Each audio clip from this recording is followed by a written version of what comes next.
Good evening. My name is Marcia Tal, and I've taken a bit of a different approach for my discussion this evening. And in fact, I understand that we have a lot of interaction taking place, so really the purpose of my presentation is just to provide some thoughts. And then I think in the interest of time, afterwards we have also the opportunity to have drinks outside, so if you want to continue the dialogue then, that's great as well. But I'd just like to share with you some of the thoughts I have based on my experiences in my career. Now, I spent 25 years at Citigroup, and my role at Citigroup was heading all of the analytics for the company in an organization that I founded and I created that was called Decision Management. When I started at Citigroup, it was really at a time when I started actually the decision management function at Citigroup. It was really a time when, if you were in analytics, the word on the street was definitely not to go there, right? Because there were a lot of problems. And when I left, after I had created this organization, the organization was sitting in more than 35 countries with thousands of employees. So I think I have a little bit of insight as to how you actually generate results using analytics so that the business is the one that is benefiting from the analytics. And the way in which that really happens is when you're talking about, which my colleagues have already referenced, when you're talking about profit, when you're talking about money, right? Because that's really, at the end of the day, what the shareholders are interested in. So the topic that I chose to bring to you this evening, is how to profit from leveraging customer lifecycle segmentation frameworks for employee lifecycle management. I'm talking about this not on the basis of the fact that I've done it, so I want to say that up front. I'm talking about this because I believe that it's possible. However, I don't know that it's been done. And the reason why I'm bringing it up is because while others have spoken about larger workforce optimization and looking at larger populations, what I'm trying to do is understand how you could use employee lifecycle management strategies and segmentation schemes to support succession planning, leadership development, talent development for your executives, where a lot of the discussion up until now has been about larger workforce. I'm trying to focus on individuals and senior managers, since the leadership component to that is extremely important. So I ask you, and the majority of us, I think, would answer similarly, do we, as leaders of our organizations, really understand our employees? I don't think so, right? Because it's so complex. And because there are so many aspects to the people that work for you in your organization, it's difficult to say that you truly understand every aspect of your employees. That is not dissimilar to how we feel about our customers. In fact, we have those problems all the time. Do you really understand your customers? Customer centricity, customer management, customer segmentation. That's what everybody's talking about today. And why are they talking about it? Because there's a direct correlation to customer engagement to profit. I would suppose that there is even a stronger correlation, an earlier indicator for employee engagement to customer satisfaction to profit. And we know for a fact, there's plenty of research that's demonstrated that the more engaged your employees are, which has already been stated, the more your customers are satisfied. I would also say that the more your customers are satisfied, the higher the revenue contribution. So that's the reason why I think it's important to look at how we do customer segmentation and see if we can take the same type of framework and apply it to employee life cycle. The other thing I'd like to just say as an introduction as well is something a little bit about me. I have built my career on the fact that I believe strongly and very passionate about the fact that you can take methodologies that are already proven from one domain or one industry or one function, and you can apply them to others. And the value is a direct correlation to how deeply rooted that methodology was within the success of the work that you have done. So when I created the decision management function at Citi, what I really did was take all of the methodologies that I understood from my decades of experience in risk management, where risk management, which was an established and continues to be an established function, its focus was and continues to be solely focused on the risk of the organization. Yes, risk reward, but at the end of the day, the chief risk officer is usually held accountable for the risk of the organization.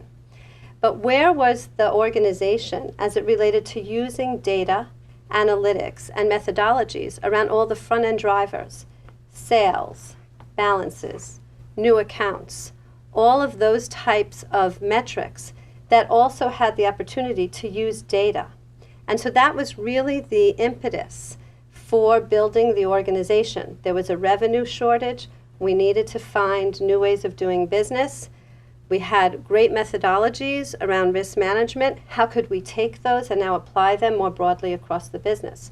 So today, I'm sitting here saying that was the beginning, but in every single aspect of the work that I have done over, let's just say, multiple decades, it's really about connecting dots. It's really about understanding what works in one domain and applying it to another. So what is a lifecycle management framework? I don't think I need to take a long time on this. I think most people understand. It is ultimately about when you acquire either new employees, you acquire new customers. Companies do acquisitions all the time, mergers and acquisitions. All of a sudden you have new employees that are part of existing companies. Those are also new employees, right? Because they're new to your culture. So you have new customers, you have existing customers, those that you look to engage and expand business in. You also have existing employees, those that you really want to engage more and you want to expand their roles. This discussion that I'm bringing to you, it's about how you expand people's roles, how you promote people, right? How you do that in a meritocracy, but based and rooted in data, right? And to look to those methodologies that we've used already within customers and apply it to our employees. Next, how do you reward, right?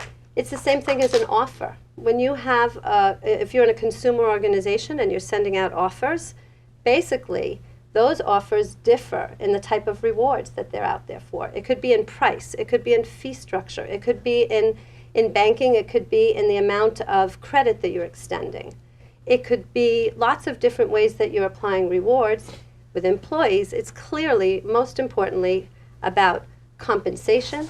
Sometimes it's about title and role. Sometimes it's about training and learning and education. And all of these things are different types of rewards, and those align differently with different people. And lastly, it's about retention. Now, one of the things that I learned in customer lifecycle management is that the most expensive way to acquire new customers, to gain new customer engagement, is through new acquisitions. The least expensive is through retention. I know that that holds as well within employees. I also know that the biggest opportunities that you have are when you look to engage and expand. It's no different than when you look to cross-sell new products into your existing portfolio. Engaging and expanding within your employees is your biggest opportunity, in my opinion. We can all discuss that later. And then rewarding, that's the most targeted.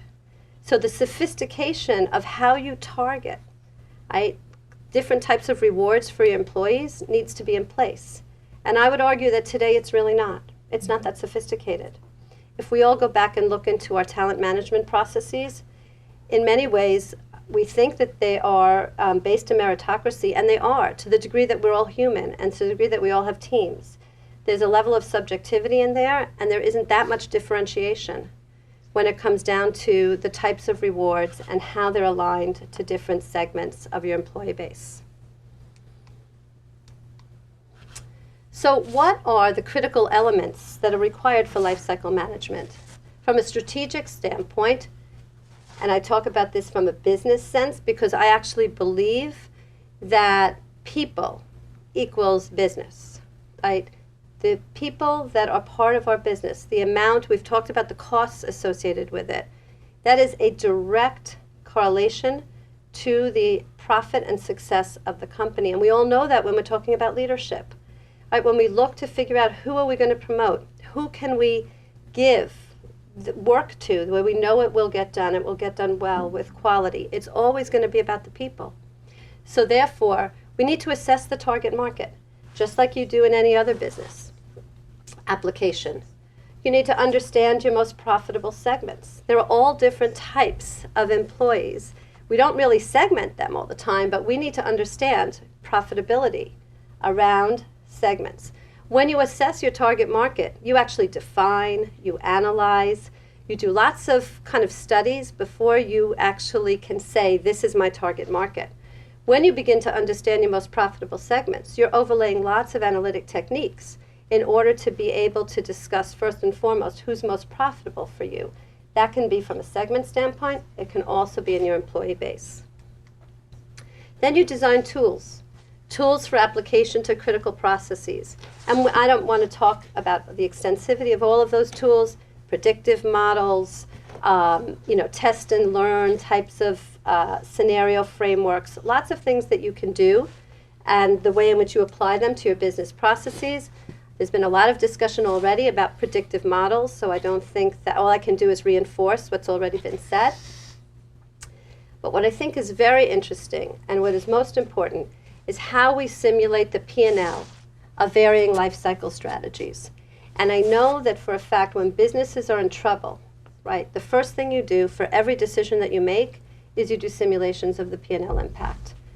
The same type of simulation, I believe, should be done when we think about investing in our people and how we invest in our people and how we bring in new people into our organization. And lastly, how we define a collaborative working model. So I had a boss once that told me, and I believe absolutely that he's correct, that none of us own our jobs. When I was in a large corporation, many of you may be, none of us own our jobs. We rent our jobs, right? Because today we're doing one job. Tomorrow somebody can tap you on the shoulder and ask you to do another job. That's what we do when we're part of a larger organization, when we have a commitment to the organization in terms of delivering and doing what's required. So collaborative models are really important because there are times across organizations where we need to find people to help in other parts of the organization, and we need standard ways in which we can do that so that easily we can move people around. When I was leading an organization, I had an annual goal. 25% of the leadership in my organization was going to move around in 1 year. Now, I did that in a very people-intensive, management-disciplined way, the way in which we probably still all do that today. We sit around the room with all of our leaders, we talk about all of our talent, we understand different attributes, different desires, different potential, and we make a plan about how we're going to move people around. I still think that's how things are being done today. But could they be done differently? Could you have different models that could begin to show you, based on employees' desires as much as business needs, and aligning those, how we can move people around so that we're giving people experiences? We talk about customer experience. Where's the employee experience? Life today is all about experiences. That's what we all talk about, whether it's in our personal life or our professional life. One of our goals is to deliver the best experience for our employees. So, what's one of the first key takeaways? Disciplined life cycle strategies translate to successful business processes and solutions. Now we have foundational elements. Data. We've talked a lot about data, integrating data sources. I think we all understand that. Technology. Technology enables data sharing and integration. It's not about the technology. It's about the ability to use the data so that we can do all the things that we need to do. Analytics. In various types of analytic disciplines, we identify intent, patterns, sentiment, and behavior. Some examples. We identify lots more, but in this particular case, I think relative to the discussion at hand, these things are important, and these things are not really being done today in a more disciplined fashion when we're looking to have leadership development and to, again, develop our future leaders. Model. Predict the next best offer. Well, what's the next best job for somebody? What's the right move for the next person, for the organization, as much as for the individual? How do we track that? We've talked a lot already about performance tracking, accountability, and I think accountability is extremely important. We can't leave people out there without the support infrastructure to help them as they're taking on new roles. So therefore, only using performance when we've put somebody into a stretch job would be unfair to that person. How do we account for that in our models? And how do we prepare, therefore, to support all the business initiatives that are in place by making sure that we've optimized our employee base? So we build disciplined life cycle foundations to foster successful business processes and solutions. I think that many of us have varied metrics that we all use in our business. But some of the metrics that have been well researched in the alignment of employee engagement, customer satisfaction, and revenue and P&L impact to the business are these. Net Promoter Score, everybody talks about that in the context of customers, right? Would you recommend? We don't really ask our employees. We do in a way, but we don't measure it. You know, would you recommend your friend to work here? We do that in voice of employee surveys. I'm sure that many of you have taken and administer voice of employee surveys. The data's there. How that then gets integrated into decisions, not really integrated in my experience. Total shareholder return and employee attitudes. I'm just going to do this. Sorry. How do we use our strategic framework and the foundational elements to do the following? What are we looking to do when you build segmentation schemes? You're looking to define attributes and characteristics. In this case, I'm defining engaged employees. We asked earlier, how do you define engagement? We don't have to define it first. We have to first look for the attributes and characteristics. How do you identify those that are currently engaged? Because it's been said already, I think Greta said, look for those successes. When you model new accounts, for example, in a business, you usually look at the most profitable existing accounts, and then you align the metrics when you're going out to market. So, identifying currently engaged employees, predicting potential engaged employees, then determining the initiatives. See, this is the business part of it. What initiatives impact employee engagement? As leaders, you need to know that. What are you doing to help your employees continuously maintain an engagement and a love of the business? I also once had a leader that used to say, if you don't love the business, you shouldn't be here. First and foremost, you have to love what you're doing. You love your role, but you love the business, right? You love the impact that you can make on, let's just say if you're in a consumer-touching business, on consumers. If you're in medicine, on the opportunity that you can be providing. But you have to have that passion somewhere in there. How do you measure that? Where do you identify that? And what initiatives are going to foster that more and more? And then how do you use all of this to build succession plans and roadmaps? Someone asked earlier what type of data is out there. I think today, when we talk about big data, complex segmentation schemes in the customer sense, we're talking about conversations, we're talking about behaviors, we're talking about interactions. If we look to understand what are examples of this, right? Conversations, emails, right? You can look, we all know that when we hire our employees, they sign, they understand that emails are actually the property of the company. It may be a little controversial about what we do with those. But to tell you the truth, you know, even if you wanted to understand who are your influencers, who are your detractors, how would you understand that? You could just even look at the lists of the people and who they engage with, and some keyword searches on some important influential words that people use. And you could integrate that with other types of metrics that you have to begin to understand who influences other people at every level. You don't have to be the most senior executive to be an influencer. In fact, at all levels of the organization, that's important. And equally so, detractors. We all know that when there are people that are bringing other people down, it's a problem. We need to identify those people and identify them early on. Behaviors. We have performance systems. We have lots of HR systems, right? And that behavioral data is not the only data we should be using. But in many cases, I think it still is. So it's important, and how it's integrated with other data is equally as important. And by the way, there's lots of unstructured data, even in the performance management system. Most employees write comments. Most managers write comments. How do we use the data that's in those comments?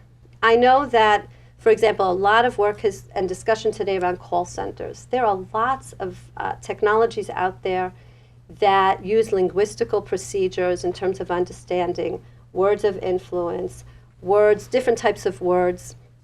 We can use those within these systems as well. I don't know that we have. Interactions, transactions, right? Transactions are decisions. They're decisions that consumers make when they make purchases. How do employees transact with us? They take different jobs. They leave. They may come back. What about those employees that leave and come back? Why do they leave and come back? What does that look like compared to other behaviors and the different types of conversations they have? How do we look at all of this holistically? You know, dare I say the 360-degree view of the employee. It's a little bit overrated, the term. It's a little bit difficult to achieve. But at the end of the day, it's about the interaction, or I could say the integration, of all types of data. So when we put together segmentation schemes, the purpose, in my opinion, and those that are most successful within the consumer or the customer framework, is when we can identify an individual's belief system, when we can identify attitudes, when we can identify behaviors and align those with interactions and performance. So how do you actually identify attitudes and belief systems? Well, on the consumer side, I can say this. I have not done it on the employee side. I have taken survey data as an example. I have taken social media data. I have integrated that with economic data, with behavioral data, with transaction data. And at the end of the day, you can create something that I coined a demand-based market segmentation. What does that mean? You want to identify a core target, right? So you can identify your target by predicting different types of performance based on beliefs, attitudes, and behaviors. It's really important, and it makes a difference. Global segmentation. I don't know how many of you work in global organizations, but in global organizations often, even in regard to consumers and customers, we're trying to understand who does business in one market and another market, who buys a house in one country and has another house in another country. Lots of things that we're trying to understand globally. And how we do that. There are employees in your company that aspire to work in other markets. There are employees in your company that aspire to work in other businesses. How do you find them? Do we look for them? We look for them today by sitting around the table, maybe anecdotally, by the fact that somebody said, my husband is moving here, my daughter has this, I'd love to live in London one day. That's not the way to understand people's aspirations as to where they want to take their career. So I call that global segmentation. Proactive management segmentation. This I executed again, taking a best practice from risk management. I don't know how many of you are familiar with collections processes, but when you try and collect money from customers, you usually have it depends on the country, I have to say, but in the United States, there's usually a 6-month window before, from an accounting standpoint, you call something a write-off or a charge-off. And there is a clearly delineated accounting process as to how you look from somebody has missed their first payment to their second payment to their third payment. So I decided at one point in time, well, I want to understand how consumers begin to disengage with their products. So I created the same exact format, a 6-month, let's call it, window of performance around sales. Okay, when do people start disengaging as it relates to sales? How can I predict that? And the truth is that it's actually very difficult, because in an accounting standpoint, from a risk management, you know that at the end of that 6-month period, the company has taken a loss. Sales disengagement, how do you know when that loss is really going to occur? How do you determine a loss? Does somebody close an account? Well, today most people don't close their account. If there's not a fee, they're not closing an account. Right? So you have all these dormant accounts. So I could suggest to you that if you can create a holistic early warning system that can predict significant change in employee engagement, you will then be able to intercept. But it's not so easy just to intercept, because then you have to have programs that are relevant to the point of interception, at the point of interception. So what would a holistic early warning system look like? Oops, sorry. Early identification, very early. The earlier, the better. Early identification of employees at risk of disengaging behaviors. Somebody would have to define what's a disengaging behavior. You would have to test that. You would have to analyze that. Create a segmentation scheme. But what are you trying to capture? The attributes that represent leadership, expertise, effectiveness. Expertise, how do we define that? We are looking for experts in our businesses. We're looking for experts within different domains. We have to understand, how are we going to look inside of our base for those employees that demonstrate that expertise over time? How do you identify changes in behavior over time so that you can then predict and create these patterns? And today we have multiple tools and technologies to do that. This is not that difficult, right, because the technology is there. It's more about integrating the data sources and knowing what to look for. And I think that that's going to be a lot of experimentation. And then how do you create solutions to intercept and re-engage target employees? Not everybody. You don't want everybody, right? But there are certain people, and we all know when one of those great employees that we had leaves for another opportunity, it's almost like, what could I do? And oftentimes it's not about money. It's about other intangibles that are important to that person at that stage in their life. And we need to understand that through all of these types of experiences that we're enabling our employees to have, so that if we ever had to re-engage such a person, we would know what type of a solution to offer them. Because the offer is as important as the identification. And offer optimization, as you know, in running businesses, is another whole topic for another day, which is extremely difficult. So, in practice, the value that you would provide would be integrating employee segmentation, would deepen your employee relationship, and ultimately maximize your business revenue. So what would it take in wrapping up? We talked about strategic elements. We talked about foundational elements. Now you have to plan your strategy, a bit of a repeat of what I already talked about. Building your foundation,